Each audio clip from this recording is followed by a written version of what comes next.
y'all. Welcome back to Booze, Books, and Boundaries, the podcast where we sip something good, spill what's real, and protect our peace because minding your business matters.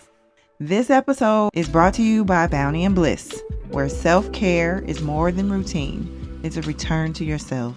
Head over to bountyandbliss.com to find wellness essentials, journals, and tools that keep you grounded in this messy ass world. Now, let me be clear before we get started.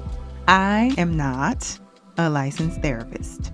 I'm just blessed with the wisdom of the ancestors, life experience, and some good old-fashioned common damn sense. So take what resonates with you and leave the rest.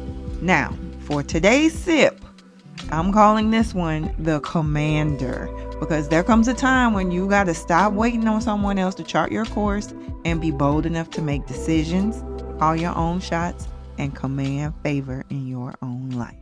Let's take a sip. Whew.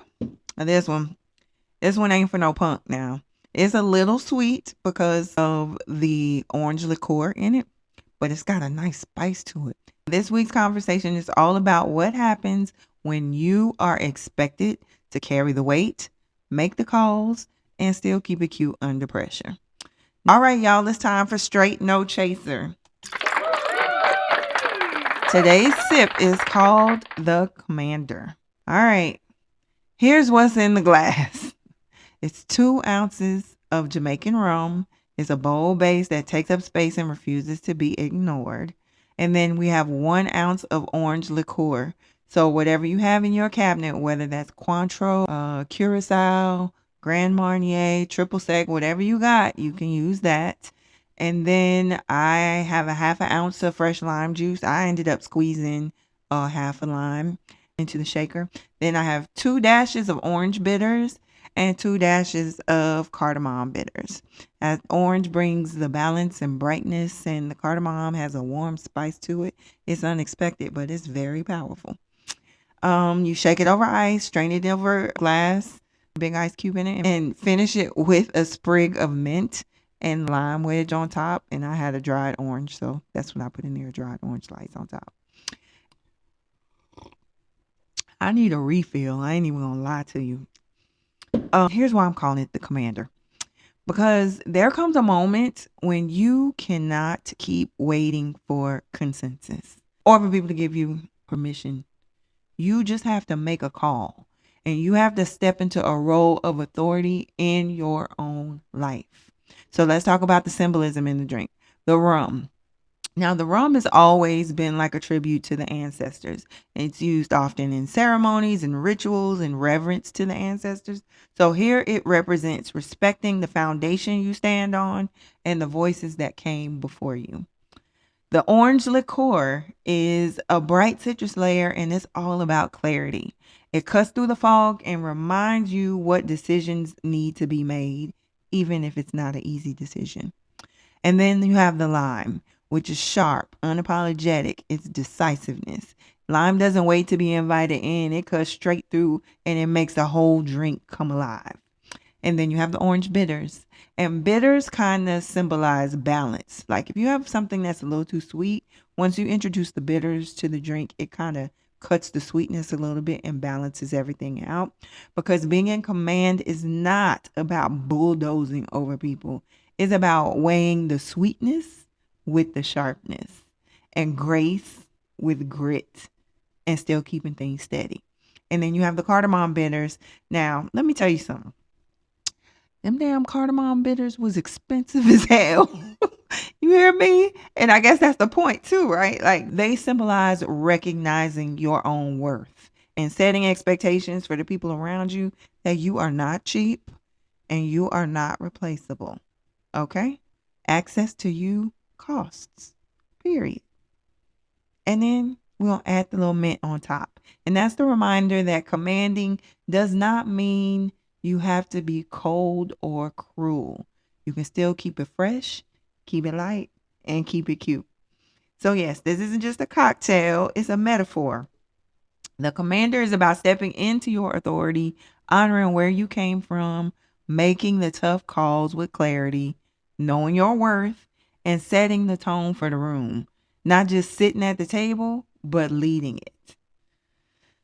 So let's get into liquid courage.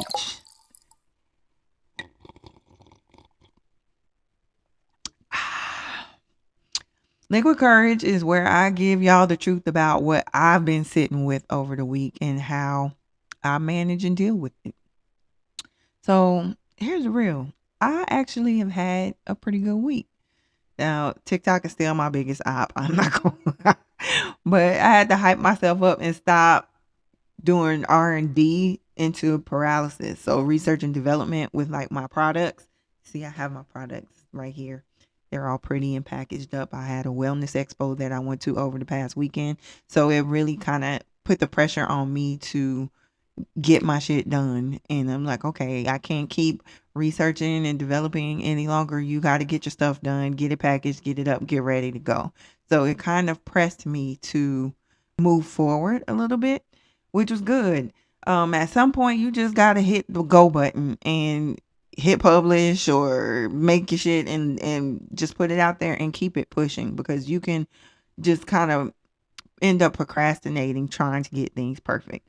So right now, I have a lot of balls up in the air. I got my YouTube channel going on and trying to consistently produce my affirmation videos for my channel. I got this podcast, launching my apothecary line. I just released and published my adult coloring book, finalizing and getting my renovations completed on my house after the fire. So I'm getting that done and trying to get moved back into my house. So in the process of doing that, I'm trying to DIY and paint and do stuff. I do whatever I can on my own to minimize costs. And so when I say that I am stretched thin, child, I am stretched thin. I'm like Elastigirl, Mr. Fantastic, Stretch Armstrong, take your pick. Your girl is stretched thin. But here's the thing. I am just in a building season. I'm in my building season, and it's okay to be in building mode. So as long as I'm taking care of me in the process, and I'm gonna be honest, I haven't been doing the best job at that part. I have not been getting enough rest. So I just been on the move and going and going and going.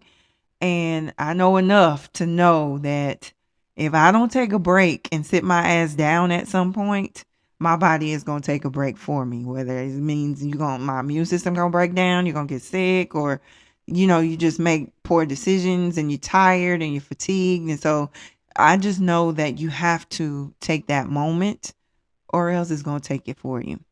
So my reminder to myself, and maybe to somebody else who's watching or listening, is that it's okay to put something down for a minute. Okay. You need to rest, and then you can move on and progress to the next part of the plan.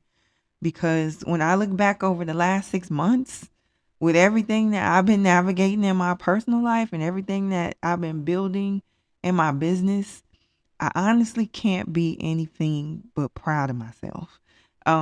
Considering how depressed and stagnant I was, the fact that I'm here, moving, I'm creating, and I'm pushing forward, I'm doing fucking amazing. Okay?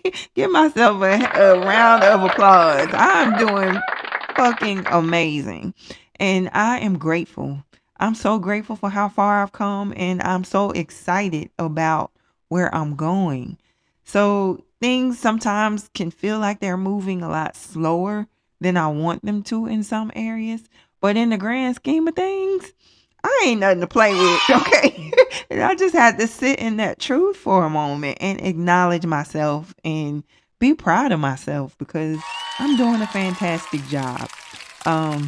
And sometimes you look at metrics or whatever and you get frustrated, but it ain't really about all of that. The point is, I'm showing up, I'm being consistent, and I'm proud of myself for doing that and being that. And I'm starting to see the rewards when I see the comments and the encouragement from people that leave comments on my videos and say that, these affirmations really made my day, or what a great way for me to start the morning.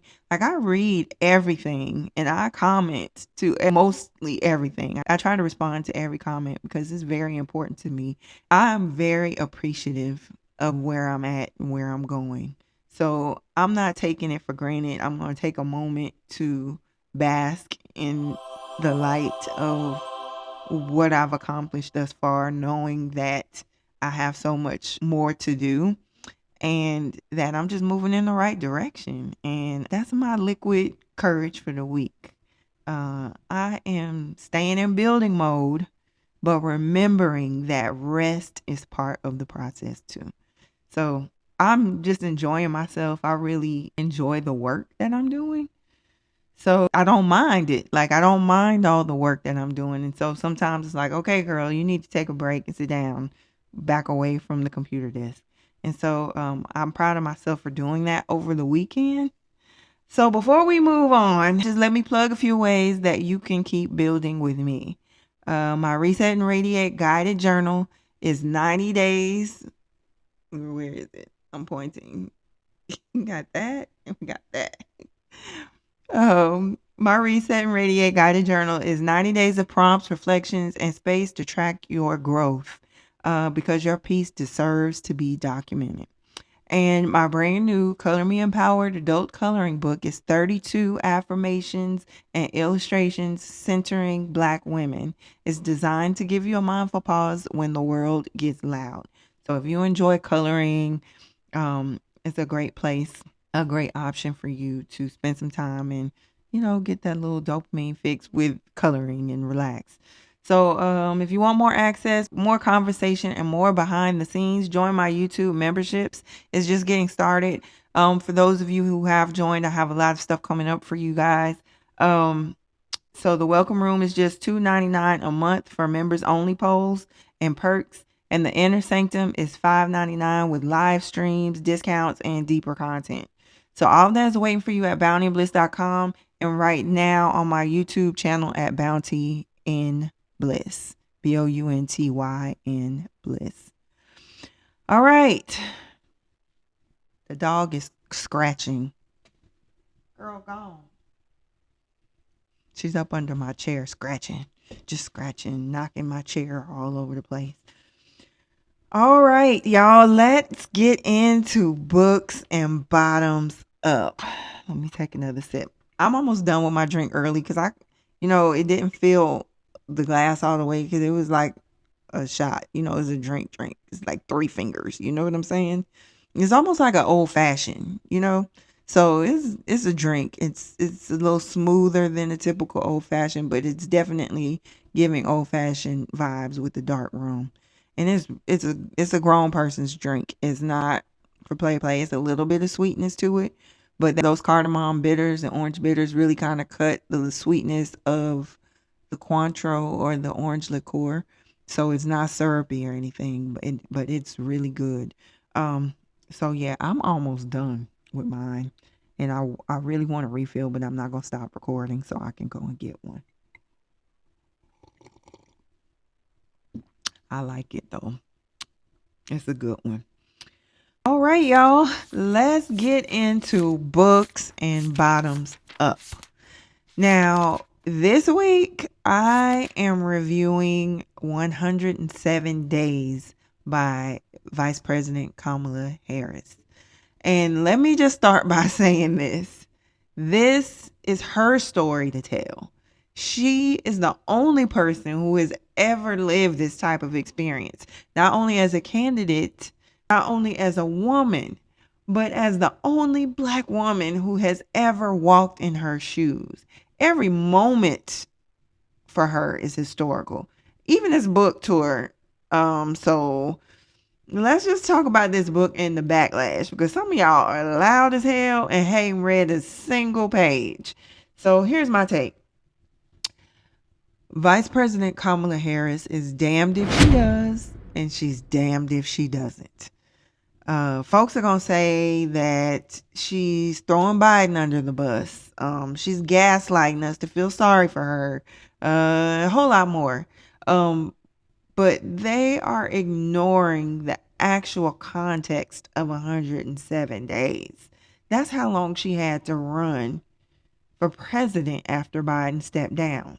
107 days. Like, a sitting president really starts campaigning like the midterm, like 2 years out. He already starting the campaign. So 107 days, that's all she had. Now, could Biden have stepped down earlier? In my opinion, abso-fucking-lutely, yes. But did he? No, he did not. And once again, who got handed the cleanup on ILD? A black woman. So if we're being honest, that's a pattern. Black women as the workhorses and the canaries of the coal mine of American democracy. So we are called on to warn, to fix, to deliver, and then we're judged twice as hard when the mess that wasn't ours to begin with doesn't work. So let's be grown about these roles and kind of go back and do a quick civics refresher, because she was the vice president. She was not the president. Now, as the vice president, you can advise, you can advocate, and you can push. But at the end of the day, the president makes the call. And people want to pin every single foreign policy position of that administration, every single executive decision directly on her. Like she was the one holding the pen in the Oval Office. And she did not. She still had a job to finish, a ticket to uphold, and then when the fucking roof caved in, a national campaign to shoulder with 3 months on the clock. So, the vice president's official role is to preside over the Senate and break ties. And then the other role is to be ready to assume the presidency if ever needed and the president becomes incapacitated in any way. That's it. At the end of the day, the president makes the final call on all foreign policy. And Kamala could have given all the counsel in the world, and Biden was going to do what the hell Biden wanted to do. And it was still her job to support him publicly when he did. So if she had separated herself from Biden during the campaign that she was handed over from Biden, all hell would have broke loose. Imagine the headlines if she would have publicly called bullshit on his decisions on Gaza and Israel. Like, the same people criticizing her now for standing beside him would have shredded her to pieces for disloyalty and are currently trying to do so by saying that she's throwing him under the bus. So let's be real. This the same woman that they fucking dragged for filth for fucking laughing. If they found her unfit to laugh, what the hell you think they would have done if she had openly defied the sitting president that during a campaign that she just took over for him? Like, it just doesn't make sense. So that's the trap. Like, black women know this trap well. Choose the wrong tone, the wrong moment, the wrong kind of honesty, and the focus shifts from the fucking crisis to your audacity. And so we're going to call this thing a thing. A whole lot of us, the 92% of us that are paying attention, it reads like Kamala became the scapegoat to preserve Biden's legacy. And if we're going to be completely honest, he was not up to snuff near the end of his term. His age, his visible decline, you can call it whatever you want. But after the first Trump term, the public's expectation for the presidency changed. So we went from shocking, salacious chaos every 48 hours or more than that to a quieter, competent administration. And honestly, that calm was welcomed after Trump's first term. Like, it was a welcome reprieve. So in the beginning, it was like, oh, it was so nice just to have some peace. But in the social media era that we live in now, visibility is currency. And the White House cannot go radio silent. And whether we like it or not, the job now includes posting the highlight reels a few times a week. So Biden's term was just too quiet. And in this popularity economy, silence reads like absence. So here's the kicker. Qualification only seems mandatory for certain people. If you are a woman or a person of color, the bar is sky high and it's constantly moving and shifting. However, if you are a rich white man, that alone can be the resume. You can be unkind, dishonest, unprepared, hell, even criminal, and still get a standing ovation. Meanwhile, black women are expected to walk on water and then pass the fucking swim test. So, what are we supposed to do with that truth? Like, how do we move forward? In my mind, the way that we do that is we tell the truth out loud and we command anyway. Big ups to the commander. We document our work. We set our boundaries. We refuse to carry the messes that we didn't make. And we make peace with this reality. Some folks will only respect you once you enforce the standard, and that's fine. So enforce it. So for me, Kamala's memoir is not about perfection, and it's not a plea for pity to me. It's just a simple record of pressure. Is a reminder that the room may not ever give you the benefit of the fucking doubt. So you're going to have to bring your own benefit of the doubt, and you keep the receipts. And that is commander energy. So yes, she's damned if she do, she damned if she don't. And that right there pretty much sums up a lot of black women's experience in professional spaces. You have already outworked, outperformed, overserved just to get in the damn room. Your resume more than likely laps the field and your references are indisputable. But still, you will have a white male subordinate question you out loud and nobody will blink until you respond in kind. And then suddenly, you're the problem. You are tone policed. You are too harsh. You are too aggressive. And rarely will leadership ever step in to advocate for you to help reinforce your authority or to consider you with reverence unless it's in service to them. And that is the space that Kamala had found herself in on a global stage. So I'm going to be honest. I did not think that Kamala Harris was the best replacement candidate for Joe Biden going into this. Honestly, I felt like the whole entire field was a shot in the dark and it was a bleak situation. And I remember being on a trip to Charlotte with my friends, and before they announced her as the replacement, I was like, the only person that I can think of that could honestly win this Democratic ticket, hands down, no contest, would be Michelle Obama. She's the only person in my mind out of the entire Democratic Party that I feel like could do that, because it's a twofer, right? Everybody in this world would die to have Obama back in the White House, even if he's serving as the first Mr. The first Sir, whatever the term would be. But I just didn't feel like America would vote for Kamala. In my mind, I always felt like she was playing defense. Like she's always behind her own narrative, and they like hit her with every trope. It was like she's not black enough. She's too tough on crime, and she was hard on black men. She was accused of sleeping her way to the top and being promiscuous. And every time she was always defending herself instead of getting ahead of her own story. It always felt like she was just catching up. Like, oh no, that's not who I am. This is who I am. But by then the narrative had already gotten legs and taken off, and she was always in defense mode. So to me, I think that's probably why it matters the most, because for once, she's telling her story herself ahead of time. She's getting ahead of the curve. She's laying out all the dirty details. She pulling the curtains back. And whether people like it or not, she's being transparent. And in this world where folks will fight to believe a lie just to avoid accountability, that kind of honesty is refreshing.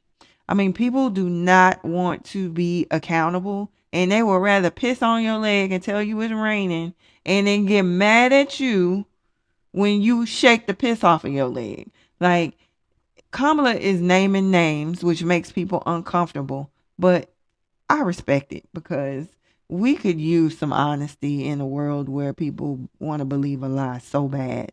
Um, so here's my rating. I'm gonna give it 5 cheers for honesty and integrity. For giving us behind the scenes looks that nobody has ever seen before. And nobody would ever have known what that looks like from the moment you got the call that day until after the election, inauguration day. So it's nice. We don't even ever get to see transparency and leadership anymore. And for me, that was very endearing. And then I'm gonna give her 2 shots for keeping it real. I'm glad that she kept the cursing. I like that she still cursed in the book. Some people might not pay that much attention, but I just like that she talked like a real person. Um, I like that she admitted that she meant motherfucker when she called him a motherfucker without calling him a motherfucker on that debate stage. I thought that was hilarious. She talked about that in the book. And that is my take on 107 days. Whether you have love for Kamala Harris or not, I feel like she deserves to tell her own story. And I believe that it was a story worth reading. So I recommend it. I feel like you should go take a look at it and come up with your own opinions on what you think about it. All right, y'all. It is time for Pour Your Heart Out. This is where I read your letters, your stories, your questions, and we talk through it together and discuss boundaries. This one comes from Reddit and relatable content. That was it. Damn, I need more. I need another one. All right, let's get into it.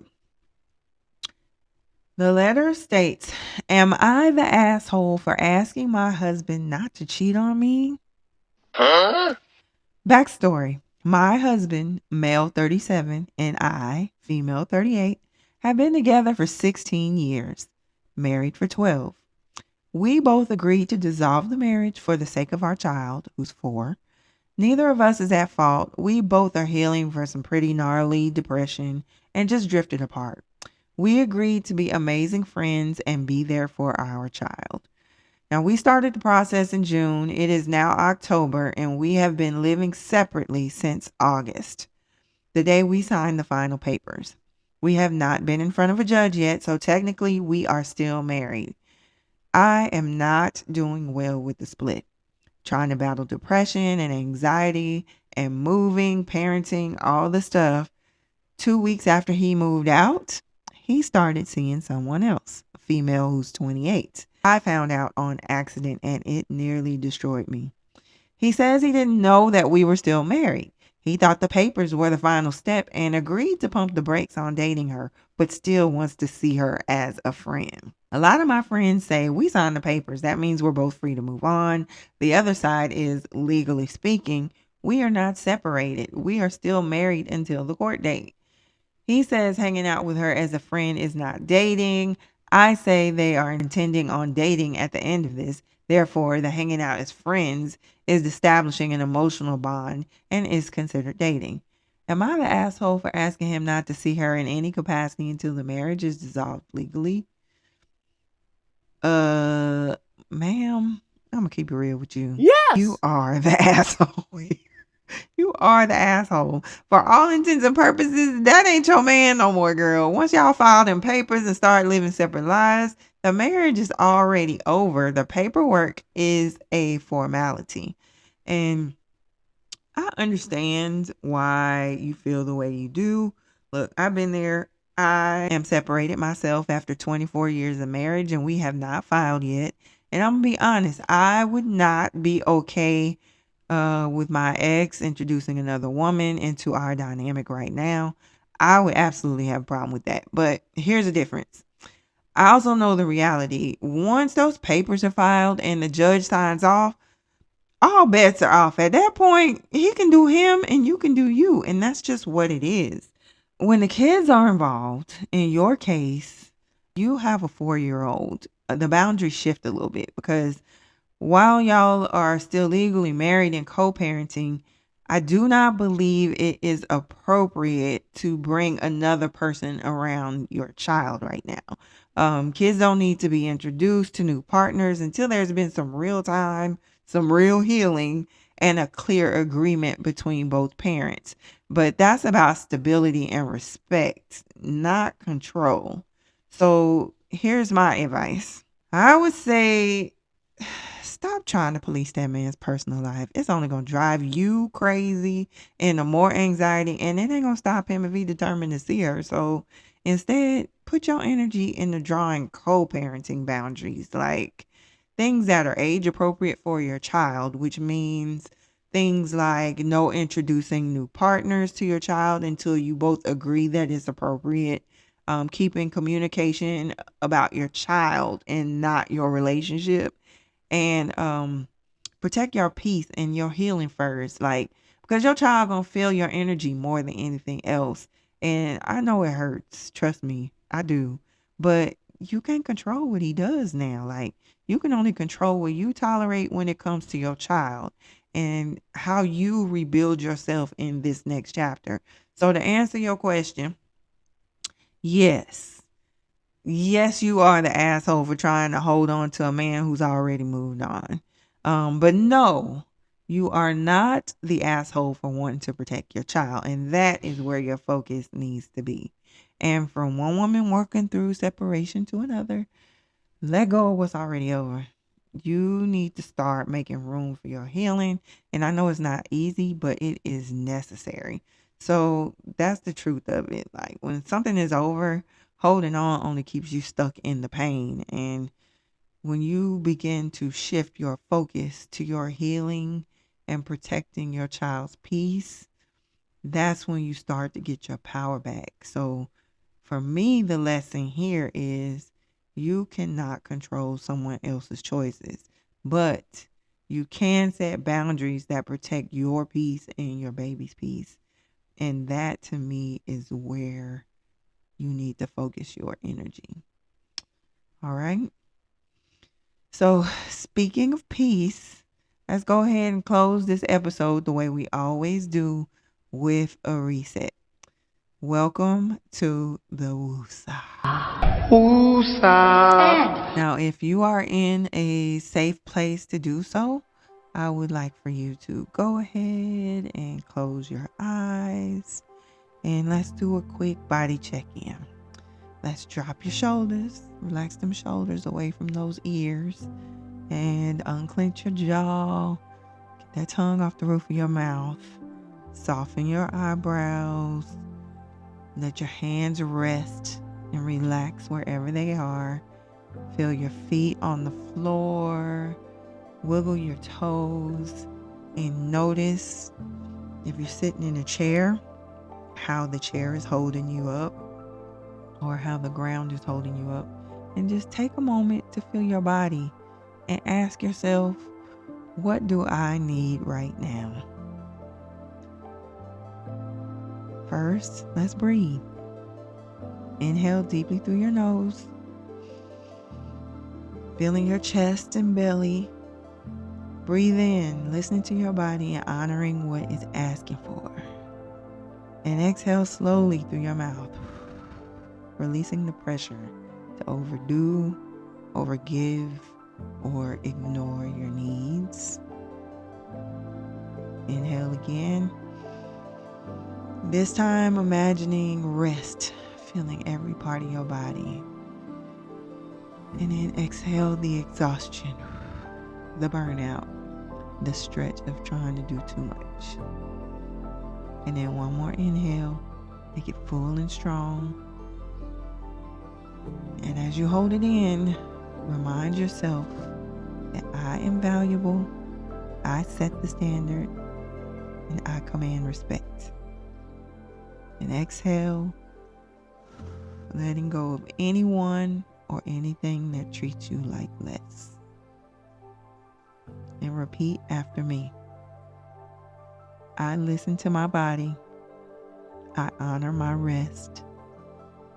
I command clarity, courage, and respect in my life.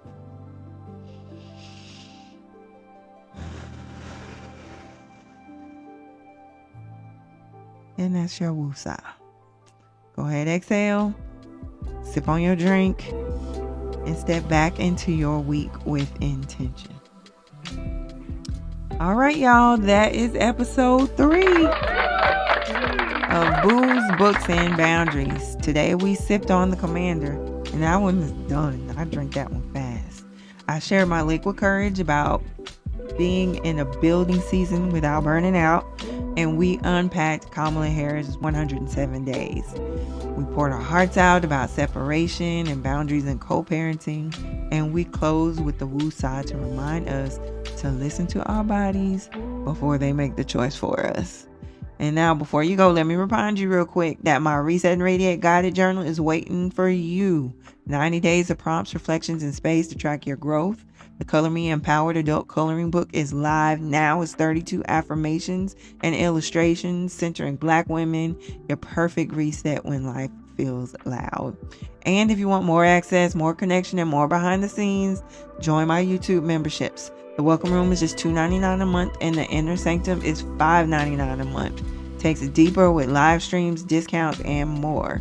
You can find everything at Bounty&Bliss.com or right on my YouTube channel. And as always, don't forget to drink your water and mind your business. Until next time, keep your glass full, your books open, and your boundaries strong, because minding your business matters. Y'all have a blessed day. Love you. Bye.